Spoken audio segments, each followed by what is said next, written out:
The reason your progress is slow is because you're working on the right things in the wrong order. If you have a tower, you can't start at the top. This is the top. You miss those steps, this happens. So that's why you've got to start 1, 2, 3, 4, then add 5, so that there is scaffolding to place those components. So here's a checklist for each category. You need to be able to do 10 full clean press-ups, a 30-second full hollow body hold, a 2-minute front support, and an elevated pike front support. And as a bonus, 5 to 10 wrist press-ups. To train for the press-ups, our goal is 12 reps, 5 sets. And we start at the easiest level that I'm going to give you today, which is against a wall. When you can do 12 reps for 5 sets, you can move on to the next version, which is using a table and going to your chest. Once you can do 12 reps for 5 sets, you can move on. We're almost at the press-up stage, but what we're going to do is decrease the leverage, so keep everything straight except for the legs, and go from here. When you can do 12 reps, 5 sets, you're probably strong enough to do these.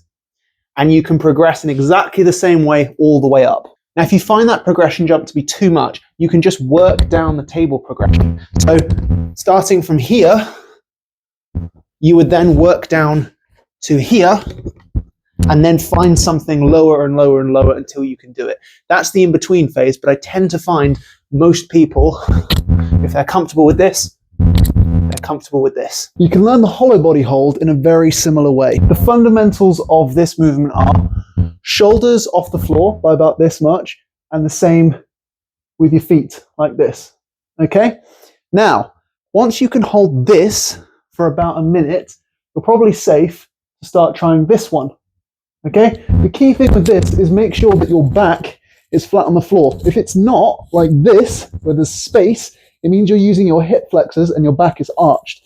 We use this to make sure that we can hold the right position in our handstand. And when you can hold this for a minute, you can try this one.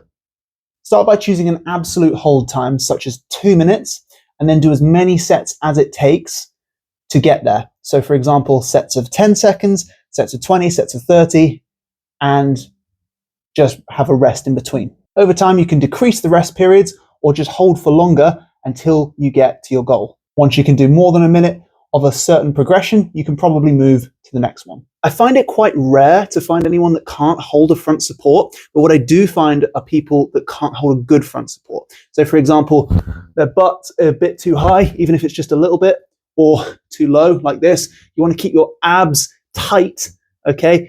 And you can practice by putting a tennis ball or something that might roll on your back. And if it sits flat, it's fine.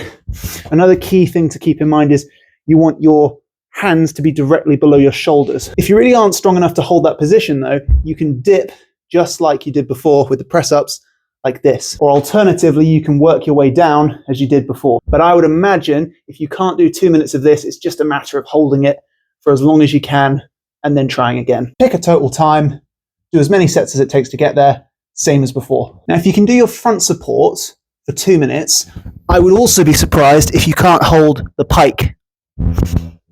Okay, but it's, again, I would progress it in exactly the same way.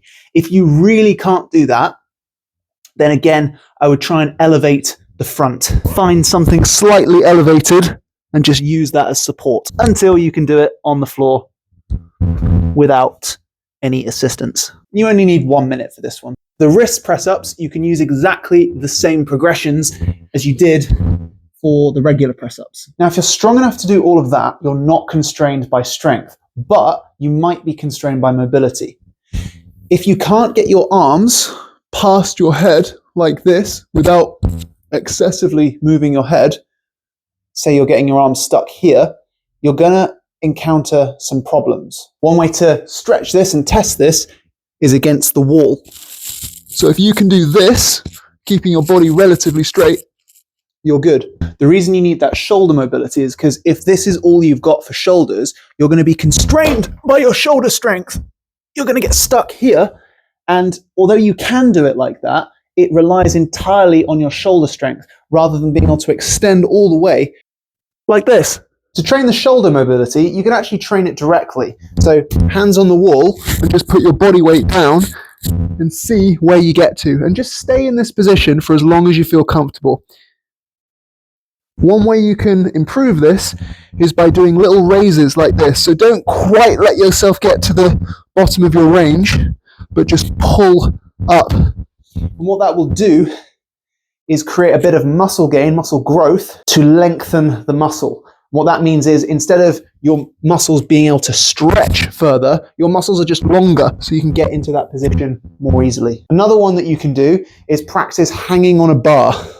Now, I don't actually have a bar to show you, but if you can hang on a bar for sort of 20 seconds or so, you will naturally lengthen out into a straightened position. If you're doing these kinds of drills or things like this, and your wrists are really starting to hurt, that's a sign that your wrists might not be strong enough. And pushing for handstands is going to put more stress on this, so you do want to condition your wrists. Something I've done which has dramatically improved how healthy my wrists feel is tendon bathing or wrist flossing. Okay, I haven't actually seen anyone talk about this. I just took it from the principles that I heard about for knees. But essentially what you do is you move the wrists 100 times in each direction. What it does is it pulls blood to the area. It fatigues the muscle. You can really feel the burn, and that's a combination of lactic acid, but also the blood pooling. And the idea behind that is that tendons don't heal fast, mostly because they have a terrible blood supply. But if you force blood to come in with very, very light loads, as in no weight, you tend to heal faster. And I found this to be amazingly useful. Personally, I don't do it with weight because I don't find it necessary. But if you wanted to progress it for strength purposes, you might decrease the number of reps and just add a small dumbbell, maybe 1 kilogram, maybe a little more. But that's something I'd really recommend doing after every session. You could also do 20 or 30 reps for a warm-up. So if you can move your shoulders to the right level and you're not getting pain in your wrist, then you're probably not constrained by mobility. What you might be constrained by, though, is your vestibular system. For practical purposes, this is how well you tolerate being upside down and having that pressure going to your head. It also helps you understand where you are when you're upside down. One way you can test this is by seeing how you feel when you hold that pike hold, or when you have it a little bit elevated like this, and see how you feel. If you feel like your eyes are about to explode, then that means your vestibular system is probably not doing too hot. Here's a basic checklist to see if your vestibular system could use some work. If you don't think you could do a forward roll without feeling super dizzy afterwards, then you may need to work on it.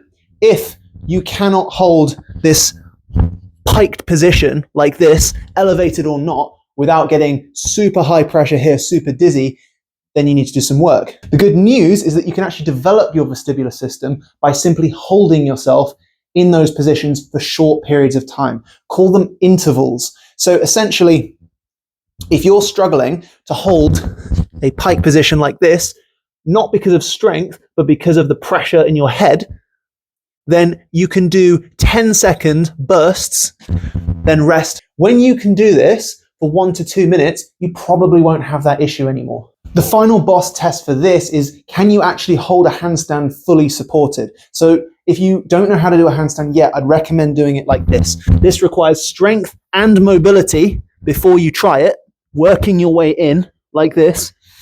If you can hold this position fully supported for 1 minute plus, you probably don't have vestibular system issues. And I think you know how I'm going to tell you how to progress it. Pick a total hold time, do it in sets until you get there, done. Now, if your vestibular system's good, then maybe there's a fear issue. So you don't have a problem going upside down, but the idea of doing it without anything to catch you, or even against a wall, just fear, and you're just like, oh no, oh no, oh no. Where does that come from? Well, it comes from a lack of knowledge. Fear generally comes from a lack of experience. And in this case, What you're afraid of is what will happen if X, all right? What you're thinking is what will happen if I lose control and start tipping this way. For example, I go up, I lose control, oh, there's a wall. Now you know that in your head, but your subconscious does not know that. It thinks you're in danger. So with fear, what you need to do is train the bailouts, train what you'll do if something bad happens. You fall, you trip, whatever.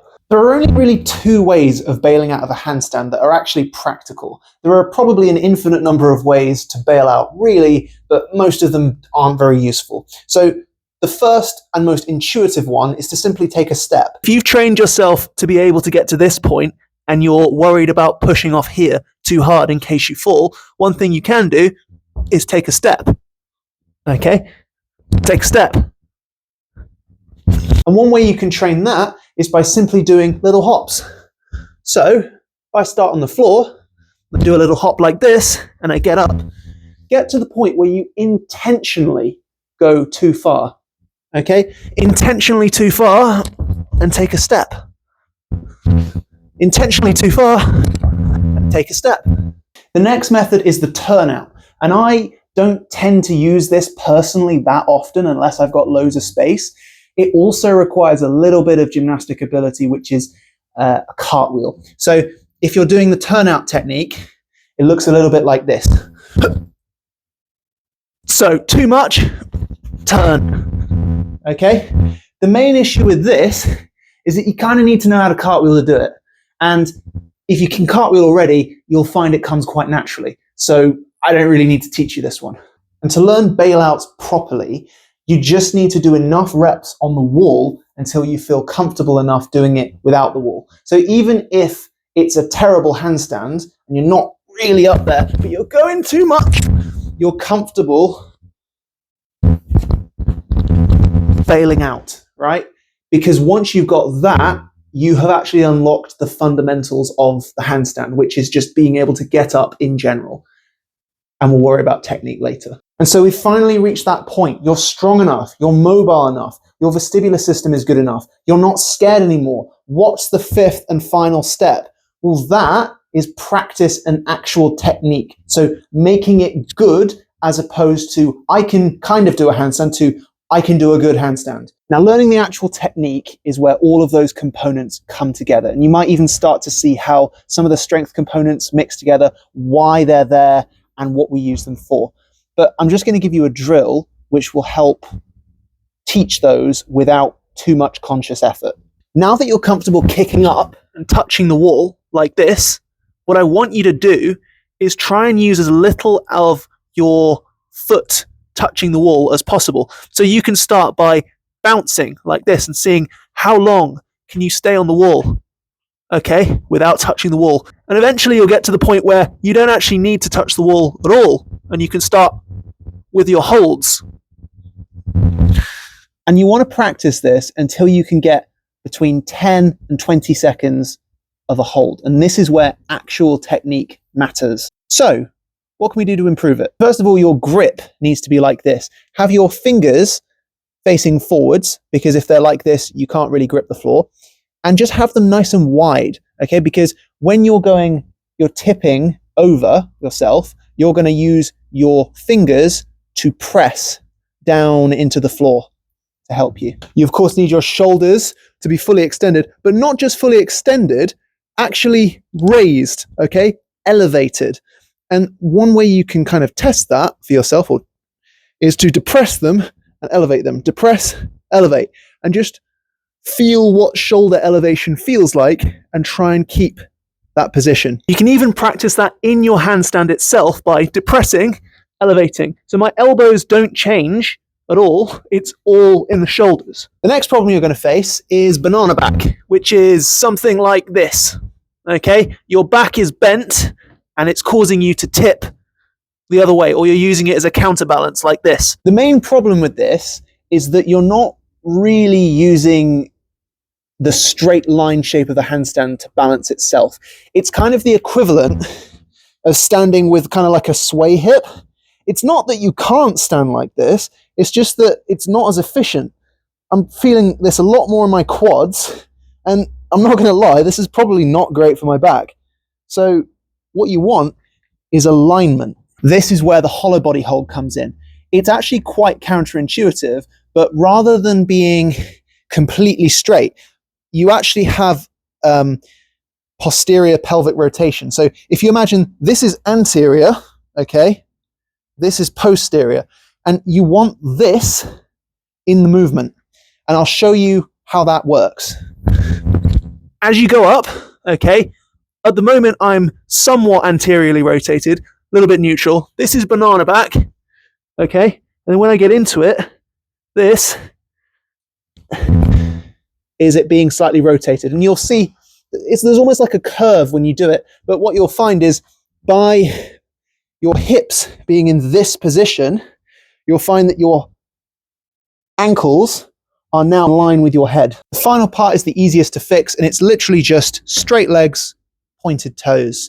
And the legs aren't straight and pointed for no reason. They actually help with the straight line. If you've got anything dangling to the side, you need to basically find a way to counterbalance it. Whereas if it's straight, you'll find you don't need that. However, it is one of the less important components of a handstand. You can still hold a 1 minute plus handstand if your legs are in sort of unusual positions, right? You can do this, you can do all kinds of things. Now, once you've played around with some of these and you've got to the point where you're kind of getting 15, 20-second holds freestanding off the wall, you can start to try some things on the floor, freestanding, no wall. And since you've done the drills to help you bail out, you shouldn't be afraid of that. One problem you might have, though, is that you're constantly doing either too much or not enough, and that's annoying for your progress. So what drills can we use to help with that?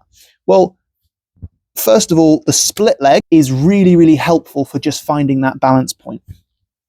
Instead of stepping in the traditional way, what we can do is step like this until we find that balance point. Now, I'm actually on a slope, so this is actually more difficult, but you can find that balance point in this shape, okay?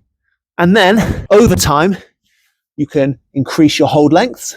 You can do it in a tuck position. You can do it in a straddle position. And you'll find that as you get better at it, you can start to bring your legs together. So for example, I can go up to this position and then straighten out. And just to give you an idea of progressive nature, I would say that the split leg is probably the easiest, followed by the straddle, followed by the tuck. And then beyond that, you can just go straight into it. Now, when you're doing it freestanding, I'd actually recommend that you do it from 2 feet rather than a standard kick up.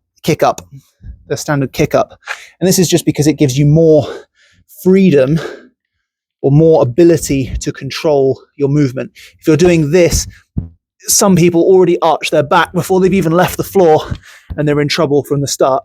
Whereas if you go from a press position like this, it's much easier. Oh, see, there's the turnout. It's much easier to control yourself going up. And I'd recommend you track those different holds just as you would any strength exercise, but instead of doing it for weight or reps, you're doing it for seconds held. Now, for a warm-up, I would recommend going through the press-up progressions and then doing a little bit of wrist and shoulder work. What that looks like is, say, 10 of the wall press-ups, like this, 5 of these, followed by 5 of these. Now, before going into the main press-up, I would actually do a bit of dynamic work like this because we've loaded them a little bit. We don't want to fully load them just yet. Then get my wrists onto the floor like this and just roll over them like this, maybe 10 times each way. And don't forget to turn them over so our palms are facing the ceiling and do the same. And this just helps get the wrists ready. Followed by 5 of these. I'd also do a set of activation work. I would do a hollow body hold for 10 to 20 seconds, a plank hold for 10 seconds, then shoot forwards for 10 seconds, and then shoot back for 10 seconds. And finally, I would just get some dynamic work in with the shoulders to make sure they are fully extended and ready. So just put them on the wall and just lightly go through the range of motion. And when I'm doing this, I'm not pushing down with my body. I'm letting my shoulders lower themselves and I'm pulling back up using my shoulders. And this helps activate the muscles and stretch the muscles simultaneously. From this point onwards, I would just go into whatever work I want to do today. Now, in terms of total volume per week, how much training you do, it's going to vary depending where you are in your journey. If you're first starting, you might not be doing handstands at all. You might be getting your strength levels up, okay? But if you're at the stage where you are training handstands directly, then you may find twice a week is enough, 2 minutes total each session, and that's the amount that you can deal with without getting pain.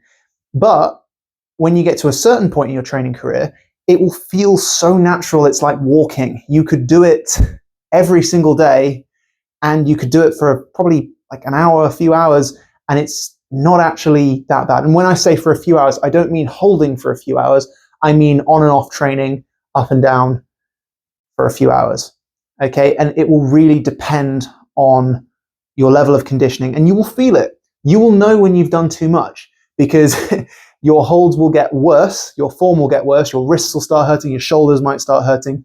A good tip is, even if you would normally do longer in those holds, if your form is consistently getting worse and you are taking appropriate rest, which is, anywhere from 1 minute to maybe 3 minutes, 5 minutes even, if it's still not recovering to where you can do the same amount of time in those holds, you've probably done too much.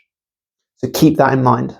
Closing thoughts are that, though you can have the right tools and now you know the order to progress them in, some of these things are going to take longer for different people. People start at different points in the race. Some people might be 5 meters from the finish line, they've got all the conditioning and they literally just need to try it. And some people don't have any of it and they need to develop it from the beginning. But no matter where you are on the journey, just consider where you are and look at what you need to do next. And if you just work on the thing you need to do next, you will have a fairly steady trajectory on your journey. So good luck on your handstand journey, no matter where you're starting or where you want to go. You will get there with enough work. If you have any questions, you can write them in the comments and I will try my best to respond. Now, go and train some handstands.